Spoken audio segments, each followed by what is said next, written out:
नमस्कार दोस्तों, आपके अपने YouTube चैनल स्टडी राज में आप सभी का स्वागत है। दोस्तों, आज के इस वीडियो में मैं आप लोगों को सामाजिक अध्ययन विषय के कुछ अति लघुत्तरीय प्रश्न बताऊंगा जो कि परीक्षा की दृष्टि से बहुत ही महत्वपूर्ण है। तो इसके लिए मेरे वीडियो को इन तक देखिए और ये वीडियो पसंद आए तो वीडियो को लाइक करें और इस चैनल पर नए हैं तो चैनल को सब्सक्राइब करें। तो चलिए देखते हैं आज का पहला क्वेश्चन। देखिए, पहला क्वेश्चन है, चंद्रगुप्त मौर्य का जन्म कब हुआ था? चंद्रगुप्त मौर्य का जन्म कब हुआ था? तो देखिए, इसका उत्तर हो जाएगा चंद्रगुप्त मौर्य का जन्म लगभग 345 ईसा पूर्व में मौर्य अथवा मौर्य वंश के क्षत्रिय कुल में हुआ था। फिर देखिए, नेक्स्ट क्वेश्चन है, चंद्रगुप्त मौर्य के राज्य का सीमा विस्तार कहां से कहां तक था? चंद्रगुप्त मौर्य के राज्य का सीमा विस्तार कहां से कहां तक था? तो देखिए, इसका उत्तर हो जाएगा चंद्रगुप्त मौर्य का साम्राज्य पश्चिम में हिंद कुश पर्वत से लेकर पूर्व में बंगाल की खाड़ी तक तथा उत्तर में हिमालय से लेकर दक्षिण में मैसूर तक विस्तृत था। फिर देखिए, नेक्स्ट क्वेश्चन है, चंद्रगुप्त के विषय में जानने का मुख्य स्रोत क्या है? चंद्रगुप्त के विषय में जानने का मुख्य स्रोत क्या है? तो देखिए, इसका उत्तर हो जाएगा चंद्रगुप्त के विषय में जानने का मुख्य स्रोत कौटिल्य का अर्थशास्त्र तथा मेगास्थनीज की इंडिका ग्रंथ है। चंद्रगुप्त के विषय में जानने का मुख्य स्रोत क्या है? कौटिल्य का अर्थशास्त्र तथा मेगास्थनीज की इंडिका ग्रंथ हैं।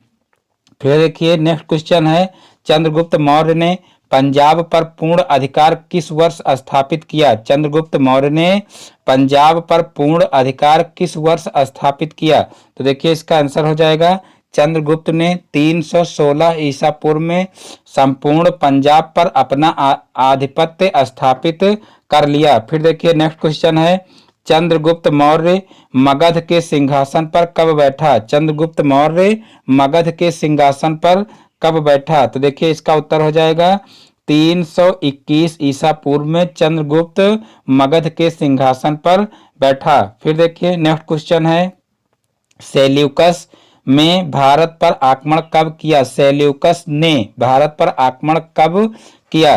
तो देखिए, इसका आंसर हो जाएगा 305 ईसा पूर्व में सेल्यूकस ने भारत पर आक्रमण किया।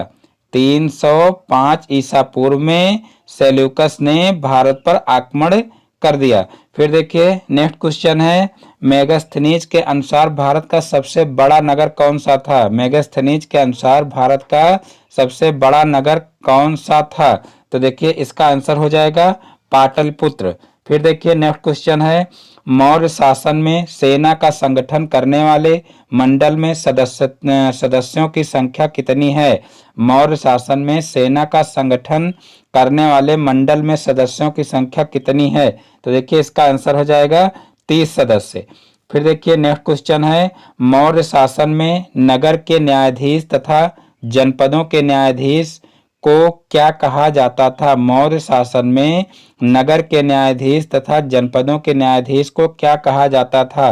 तो देखिए, इसका आंसर हो जाएगा नगरों के न्यायाधीश व्यवहारिक महामात्र और जनपदों के न्यायाधीश राजुक कहलाते थे। नगरों के न्यायाधीश व्यवहारिक महामात्र और जनपदों के न्यायाधीश राजुक कहलाते थे। अब देखते हैं नेक्स्ट क्वेश्चन। तो देखिए, नेक्स्ट क्वेश्चन है, भूमिकर एकत्र करने वाले अधिकारी को क्या कहा जाता था? तो देखिए, इसका आंसर हो जाएगा अग्रम। फिर देखिए, नेक्स्ट क्वेश्चन है, मौर्य प्रशासन में तीर्थ क्या था? मौर्य प्रशासन में तीर्थ क्या था? तो देखिए, इसका उत्तर हो जाएगा शासन की सुविधा के लिए केंद्रीय शासन कई विभागों में विभक्त था जिन्हें तीर्थ कहते थे। फिर देखिए, नेक्स्ट क्वेश्चन है, बिंदुसार को किस और उपनाम से जाना जाता है? बिंदुसार को किस और उपनाम से जाना जाता है? तो देखिए, इसका आंसर हो जाएगा अमित्र या शत्रुओं का संहारक। फिर देखिए, नेक्स्ट क्वेश्चन है, अशोक का धम्म किस सिद्धांत का अनुमोदन करता था? अशोक का धम्म किस सिद्धांत का अनुमोदन करता था?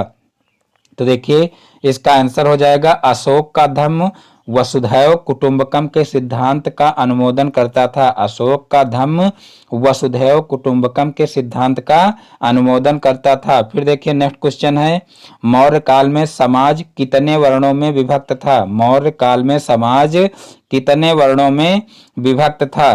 तो देखिए इसका आंसर हो जाएगा, देखिए समाज 4 वर्णों में विभक्त था, ब्राह्मण, क्षत्रिय, वैश्य और शूद्र।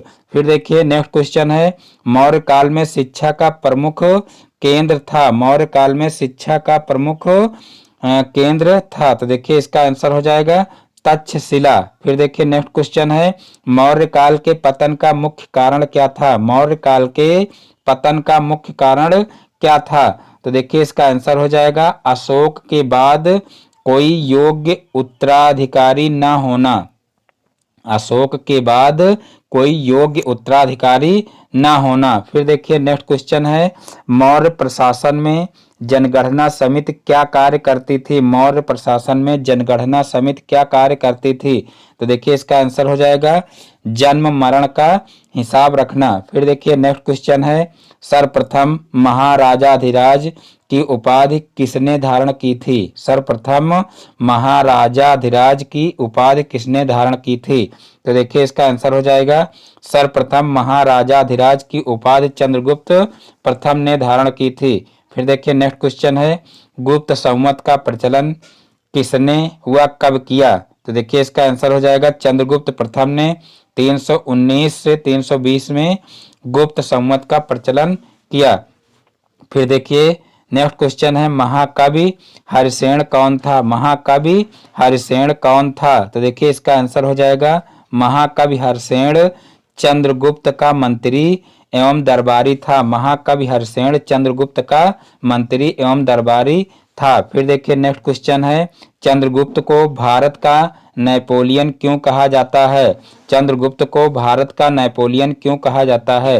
तो देखिए इसका उत्तर हो जाएगा चंद्रगुप्त महान विजेता होने के साथ ही एक निपुण सेना नायक था, इसलिए उसे भारत का नेपोलियन कहा जाता है। फिर देखिए नेक्स्ट क्वेश्चन है, गुप्त काल के 2 प्रसिद्ध वैज्ञानिक कौन थे? तो देखिए इसका उत्तर हो जाएगा आर्यभट्ट और दूसरा हो जाएगा वराहमिहिर। गुप्त काल के 2 प्रसिद्ध वैज्ञानिक कौन थे? आर्यभट्ट और वराहमिहिर। फिर देखिए नेक्स्ट क्वेश्चन है, गुप्त काल के 2 प्रसिद्ध साहित्यकारों के नाम लिखिए। तो देखिए गुप्त काल के 2 प्रसिद्ध साहित्यकार कौन से हो जाएंगे? पहला हो जाएगा कालिदास और दूसरा विष्णु शर्मा। फिर देखिए नेक्स्ट क्वेश्चन है, चंद्रगुप्त द्वितीय के बारे में बताइए। तो देखिए इसका आंसर हो जाएगा चंद्रगुप्त के बाद उसका पुत्र चंद्रगुप्त द्वितीय राजगद्दी पर बैठा। चंद्रगुप्त द्वितीय ने 400 वर्षों के से मालवा व गुजरात में शासन कर रहे शकों को हराया। इन्होंने विक्रमादित्य की उपाधि धारण की। फिर देखते हैं नेक्स्ट क्वेश्चन, चंद्रगुप्त विक्रमादित्य के शासन में भूमि कर वसूलने वाले अधिकारी को क्या कहा जाता है? चंद्रगुप्त विक्रमादित्य के शासन में भूमि कर वसूलने वाले अधिकारी को क्या कहा जाता है? तो देखिए इसका आंसर हो जाएगा सल्किक। फिर देखिए नेक्स्ट क्वेश्चन है, हूणों ने भारत पर आक्रमण किस शासक के काल में किया था? हूणों ने भारत पर आक्रमण किस शासक के काल में किया था? तो देखिए इसका आंसर हो जाएगा कुमारगुप्त। फिर देखिए नेक्स्ट क्वेश्चन है, चीनी यात्री फाहियान किसके शासन काल में भारत भ्रमण पर आया था? तो देखिए इसका आंसर हो जाएगा चंद्रगुप्त विक्रमादित्य के शासन काल में। फिर देखिए नेक्स्ट क्वेश्चन है, चीनी यात्री फाहियान का वास्तविक नाम क्या था? तो देखिए चीनी यात्री फाहियान का वास्तविक नाम कुंग था। फिर देखिए नेक्स्ट क्वेश्चन है, फाहियान का क्या अर्थ है? फाहियान का क्या अर्थ है? तो देखिए इसका उत्तर हो जाएगा फाहियान का अर्थ है धर्म गुरु या धर्म रक्षक। फिर देखिए नेक्स्ट क्वेश्चन है, गुप्त वंश का अंतिम योग्य शासक कौन था? गुप्त वंश का अंतिम योग्य शासक कौन था? तो देखिए इसका आंसर हो जाएगा स्कंदगुप्त विक्रमादित्य। फिर देखिए नेक्स्ट क्वेश्चन है, हूण आक्रमणकारी कौन थे? हूण आक्रमणकारी कौन थे? तो देखिए इसका आंसर हो जाएगा हूण लोग मध्य एशिया के खानाबदोश जंगलियों के समूह थे। फिर देखिए नेक्स्ट क्वेश्चन है, पूष से भूत वंश का प्रथम प्रभावशाली शासक कौन था? पुष्यभूति वंश का प्रथम प्रभावशाली शासक कौन था? तो देखिए इसका आंसर हो जाएगा हर्षवर्धन। फिर देखिए नेक्स्ट क्वेश्चन है, हर्ष के शासनकाल में प्रांतों को क्या कहा जाता था? हर्ष के शासनकाल में प्रांतों को क्या कहा जाता था? तो देखिए इसका आंसर हो जाएगा भुक्ति। फिर देखिए नेक्स्ट क्वेश्चन है, हर्ष के समय के किन्हीं दो विद्वानों के नाम बताइए। हर्ष के समय के किन्हीं दो विद्वानों के नाम बताइए। तो देखिए पहला हो जाएगा बाणभट्ट और दूसरा हो जाएगा दिवाकर। फिर देखिए नेक्स्ट क्वेश्चन है, प्राचीन ग्रंथ राजतरंगिणी में कितने राजपूत कुलों का लेख है? प्राचीन ग्रंथ राजतरंगिणी में कितने राजपूत कुलों का लेख है? तो देखिए इसका आंसर हो जाएगा राजतरंगिणी में 36 राजपूत कुलों का लेख है। राजतरंगिणी में 36 राजपूत कुलों का लेख है। फिर देखिए नेक्स्ट क्वेश्चन है, चंदेलों की राजधानी का क्या नाम था? चंदेलों की राजधानी का क्या नाम था? तो देखिए इसका आंसर हो जाएगा खजुराहो। फिर देखिए नेक्स्ट क्वेश्चन है, परमार वंश का प्रथम स्वतंत्र शासक कौन था? परमार वंश का प्रथम स्वतंत्र शासक कौन था? तो देखिए इसका आंसर हो जाएगा सियक अथवा श्रीहर्ष। फिर देखिए नेक्स्ट क्वेश्चन है, गढ़वालों का सर्वाधिक योग्य एवं शक्तिशाली शासक कौन था? गढ़वालों का सर्वाधिक योग्य एवं शक्तिशाली शासक कौन था? तो देखिए इसका आंसर हो जाएगा गोविंद चंद्र।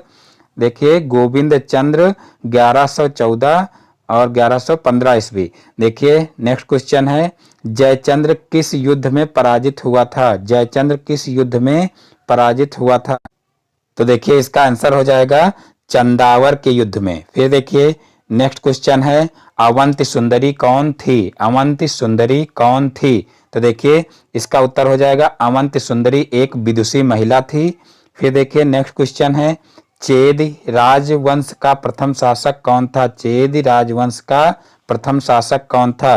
तो देखिए इसका उत्तर हो जाएगा इस वंश का प्रथम शासक कोक्कल प्रथम था। इस वंश का प्रथम शासक कोक्कल प्रथम था। फिर देखिए नेक्स्ट क्वेश्चन है, चालुक्य अथवा सोलंकी वंश की राजधानी कहाँ थी? चालुक्य अथवा सोलंकी वंश की राजधानी कहाँ थी? तो देखिए इसका उत्तर हो जाएगा इनकी राजधानी अहिल्यवाड़ा में थी। अहिल्यवाड़ा में थी। फिर देखिए नेक्स्ट क्वेश्चन है, प्रतिहार वंश की स्थापना किसने की थी? प्रतिहार वंश की स्थापना किसने की थी? तो देखिए इसका उत्तर हो जाएगा प्रतिहार वंश की स्थापना हरिश्चंद्र ने की थी, किंतु वास्तविक प्रथम राजा नागभट्ट प्रथम था। फिर देखिए नेक्स्ट क्वेश्चन है, चहमान वंश का सबसे प्रसिद्ध व अंतिम शासक कौन था? चहमान वंश का सबसे प्रसिद्ध व अंतिम शासक कौन था? तो देखिए इसका आंसर हो जाएगा पृथ्वीराज तृतीय। देखिए 1179 से 1193 ईस्वी। फिर देखिए नेक्स्ट क्वेश्चन है, पाल राजवंश का प्रथम राजा या शासक कौन था? तो देखिए इसका आंसर हो जाएगा धर्मपाल।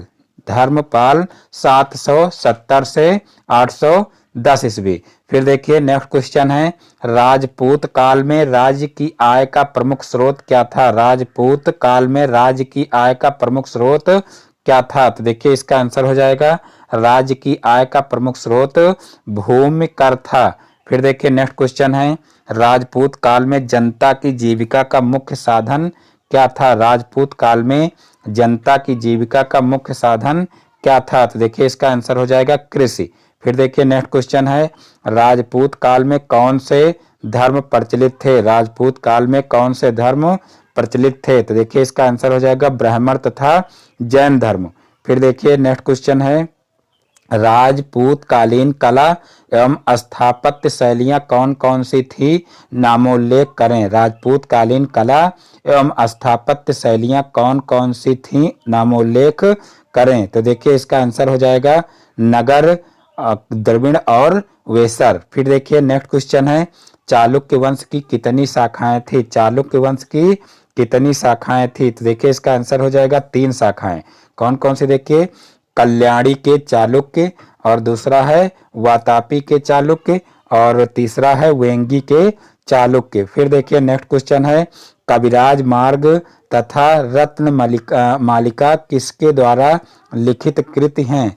कविराज मार्ग तथा रत्न मालिका किसके द्वारा लिखित कृतियां हैं? तो देखिए इसका आंसर हो जाएगा कविराज मार्ग अमोघ वर्ष प्रथम द्वारा तथा रत्न मालिका जिनसेन द्वारा लिखित कृति हैं। फिर देखिए नेक्स्ट क्वेश्चन है, ऐहोल का विष्णु मंदिर किसने बनाया था? ऐहोल का विष्णु मंदिर किसने बनाया था? तो देखिए इसका आंसर हो जाएगा ऐहोल का विष्णु मंदिर वातापी के चालुक्यों ने बनवाया था। फिर देखिए नेक्स्ट क्वेश्चन है, हर्षवर्धन को किस चालुक्य नरेश ने पराजित किया था? हर्षवर्धन को किस चालुक्य नरेश ने पराजित किया था? तो देखिए इसका उत्तर हो जाएगा हर्षवर्धन को पुलकेशिन द्वितीय ने पराजित किया था। फिर देखिए नेक्स्ट क्वेश्चन है, राष्ट्रकूल वंश के प्रमुख शासकों के नाम लिखिए। राष्ट्रकूल वंश के प्रमुख शासकों के नाम लिखिए। तो देखिए इसका आंसर हो जाएगा कृष्ण प्रथम, ध्रुवधारा वर्ष और गोविंद द्वितीय, अमोघ वर्ष आदि। फिर देखिए नेक्स्ट क्वेश्चन है, चोल वंश के 4 प्रमुख शासकों के नाम लिखिए। तो देखिए चोल वंश के प्रमुख शासक कौन से थे? तो देखिए इसका उत्तर हो जाएगा आदित्य प्रथम, राज प्रथम, राजेंद्र द्वितीय और कोलोतुंग आदि। फिर देखिए नेक्स्ट क्वेश्चन है, पल्लव कालीन मत्त विलास प्रहसन किसके द्वारा रचित कृति है? पल्लव कालीन मत्त विलास प्रहसन किसके द्वारा रचित कृति है? तो देखिए इसका आंसर हो जाएगा महेंद्र वर्मन। फिर देखते हैं नेक्स्ट क्वेश्चन। तो देखिए नेक्स्ट क्वेश्चन है, वेंगी के चालुक्य राजवंश का संस्थापक कौन था? वेंगी के चालुक्य राजवंश का संस्थापक कौन था? तो देखिए इसका आंसर हो जाएगा विष्णुवर्धन। फिर देखिए नेक्स्ट क्वेश्चन है, वातापी के चालुक्य राजवंश की स्थापना किसने की थी? तो देखिए इसका आंसर हो जाएगा जयसिंह। फिर देखिए नेक्स्ट क्वेश्चन है, पल्लव वंश की राजधानी कहाँ थी? पल्लव वंश की राजधानी कहाँ थी? तो देखिए इसका आंसर हो जाएगा पल्लव वंश की राजधानी कांची थी। फिर देखिए नेक्स्ट क्वेश्चन है, इस्लाम धर्म के प्रवर्तक हजरत मोहम्मद साहब का जन्म कब और कहाँ हुआ था? इस्लाम धर्म के प्रवर्तक हजरत मोहम्मद साहब का जन्म कब और कहाँ हुआ था? तो देखिए इसका आंसर हो जाएगा इस्लाम धर्म के प्रवर्तक हजरत मोहम्मद साहब का जन्म 570 ईस्वी हिजरी संवत से 53 वर्ष पूर्व अरब के मक्का नगर में हुआ था। फिर देखिए नेक्स्ट क्वेश्चन है, गजनवी वंश को और किस अन्य नाम से जाना जाता है? गजनवी वंश को और किस अन्य नाम से जाना जाता है? तो देखिए इसका उत्तर हो जाएगा यामिनी वंश। फिर देखिए नेक्स्ट क्वेश्चन है, इस्लाम धर्म के अनुसार प्रत्येक मुसलमान को कितने कर्म सिद्धांत बताए गए हैं? इस्लाम धर्म के अनुसार प्रत्येक मुसलमान को कितने कर्म सिद्धांत बताए गए हैं? तो देखिए इसका आंसर हो जाएगा 5, कलमा, नमाज, रोजा, जकात और हज। फिर देखिए नेक्स्ट क्वेश्चन है, भारत में इस्लाम धर्म की स्थापना किसके समय से मानी जाती है? तो देखिए इसका आंसर हो जाएगा मोहम्मद बिन कासिम। फिर देखिए नेक्स्ट क्वेश्चन है, सल्तनत काल में भारत को कहा जाता था? सल्तनत काल में भारत को कहा जाता था? तो देखिए सल्तनत काल में भारत को क्या कहा जाता था? सोने की चिड़िया।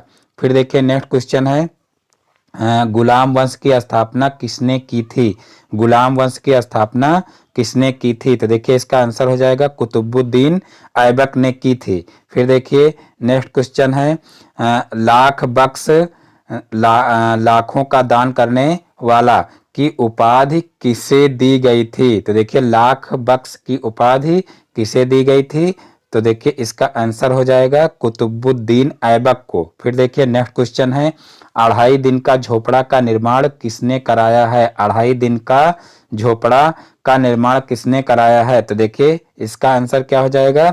कुतुबुद्दीन ऐबक ने। फिर देखिए नेक्स्ट क्वेश्चन है, चालीसा क्या है? चालीसा क्या है? तो देखिए इसका आंसर हो जाएगा 40 तुर्की सरदारों का गुट। फिर देखिए नेक्स्ट क्वेश्चन है, कुतुब मीनार का निर्माण कार्य किसने पूर्ण करवाया? कुतुब मीनार का निर्माण कार्य किसने पूर्ण करवाया? तो देखिए इसका आंसर हो जाएगा इल्तुतमिश ने। फिर देखिए नेक्स्ट क्वेश्चन है, सल्तनत कालीन पहली महिला शासक कौन थी? सल्तनत कालीन पहली महिला शासक कौन थी? तो देखिए इसका आंसर हो जाएगा रजिया बेगम, 1236 से 1246 ईस्वी। फिर देखिए नेक्स्ट क्वेश्चन है, खिलजी वंश का शासन कब से कब तक रहा? खिलजी वंश का शासन कब से कब तक रहा? तो देखिए इसका आंसर हो जाएगा 1290 से 1320 ईस्वी तक। फिर देखिए नेक्स्ट क्वेश्चन है, भारत में खिलजी वंश की स्थापना किसने की थी? भारत में खिलजी वंश की स्थापना किसने की थी? तो देखिए इसका आंसर हो जाएगा 1290 ईस्वी में जलालुद्दीन फिरोज खिलजी ने भारत में खिलजी वंश की स्थापना की। फिर देखिए नेक्स्ट क्वेश्चन है, खिलजी वंश का अंतिम शासक कौन था? खिलजी वंश का अंतिम शासक कौन था? तो देखिए इसका उत्तर हो जाएगा नसीरुद्दीन खुसरो खिलजी। फिर देखिए नेक्स्ट क्वेश्चन है, अफ्रीकी यात्री इब्न बातूता भारत कब आया? तो देखिए इसका आंसर हो जाएगा 1333 ईस्वी में। फिर देखिए नेक्स्ट क्वेश्चन है, सैयद वंश की स्थापना किसने की थी? सैयद वंश की स्थापना किसने की थी? तो देखिए इसका आंसर हो जाएगा खिज्र खान ने। फिर देखिए नेक्स्ट क्वेश्चन है, गुलरुखी उपनाम किस शासक का था? गुलरुखी उपनाम किस शासक का था? तो देखिए इसका आंसर हो जाएगा सिकंदर लोदी। फिर देखिए नेक्स्ट क्वेश्चन है, लोदी वंश की स्थापना किसने की थी? लोदी वंश की स्थापना किसने की थी? तो देखिए इसका उत्तर हो जाएगा बहलोल लोदी ने। फिर देखिए नेक्स्ट क्वेश्चन है, सैद्धांतिक रूप से मुस्लिम राज किस प्रकार का था? सैद्धांतिक रूप से मुस्लिम राज्य किस प्रकार का था? तो देखिए इसका आंसर हो जाएगा धर्म प्रधान राज्य।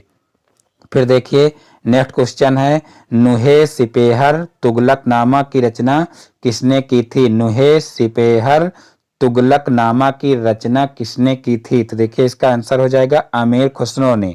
फिर देखिए नेक्स्ट क्वेश्चन है, राज तरंगिणी के रचनाकार कौन है? राज तरंगिणी के रचनाकार कौन है? तो देखिए इसका आंसर हो जाएगा कल्हड़।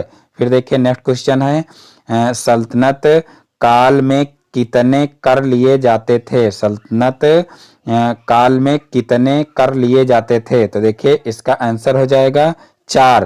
पहला देखिए खक्स, दूसरा है जजिया और तीसरा है जकात और चौथा है खराज। फिर देखिए नेक्स्ट क्वेश्चन है, सल्तनत काल 1206 ईस्वी से 1526 ईस्वी के मध्य दिल्ली सल्तनत पर कितने राजवंशों ने शासन किया? तो देखिए इसका आंसर हो जाएगा 5 राजवंशों ने, 5 राजवंशों ने। फिर देखिए नेक्स्ट क्वेश्चन है, मंगोल साम्राज्य की स्थापना किसने की थी?